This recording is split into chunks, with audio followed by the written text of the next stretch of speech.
September 2 വിശുദ്ധ Agricola. Magnus എന്ന Roman സെനറ്ററുടെ മകനായിരുന്നു വിശുദ്ധ അഗ്രിക്കോള. 14-ാമത്തെ വയസ്സിൽ വിശുദ്ധൻ സന്യാസാശ്രമത്തിൽ ചേർന്ന് ഭക്തിമാർഗത്തിലും ജ്ഞാനത്തിലും വളർന്നു.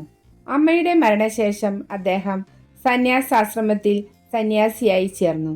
ഇതിനിടയിൽ വിഭാര്യനായ പിതാവിനെ സന്യാസിയാകാനുള്ള ആഗ്രഹം ലഭിച്ചു.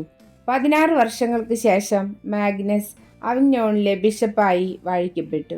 ഈ സ്ഥാനത്തിരിക്കുമ്പോൾ ഒരു വൈദികനായി സേവനമനുഷ്ഠിച്ചു കൊണ്ടിരുന്ന സ്വന്തം മകനെ പൊതുഭരണ ചുമതലയിൽ സഹായമെത്രാനായി വാഴിക്കാനുള്ള ഭാഗ്യവും ആ പിതാവിന് ലഭിച്ചു.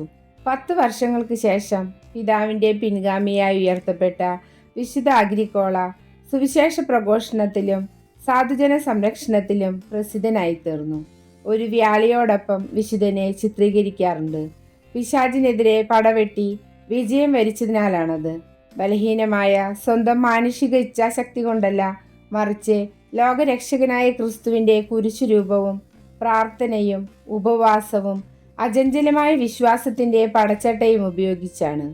അവിഗ്നോണിലെ ബിഷപ്പ് എന്ന നിലയിൽ വിശുദ്ധ അഗ്രിക്കോള തൻ്റെ ആടുകൾക്ക് വേണ്ടി കഠിന അധ്വാനം ചെയ്തു. രാജ്യത്തുണ്ടായിരുന്ന കൊക്കുകളുടെ ആക്രമണം തടഞ്ഞതിനാൽ കൊക്കുകളിൽ നിന്നുള്ള രക്ഷാധികാരിയായി അദ്ദേഹം അറിയപ്പെടുന്നു. പൈശാചിക ആക്രമണങ്ങളിൽ നിന്നും രക്ഷ നേടാനും വിശുദ്ധൻ്റെ മാധ്യസ്ഥം യാചിക്കാവുന്നതാണ്.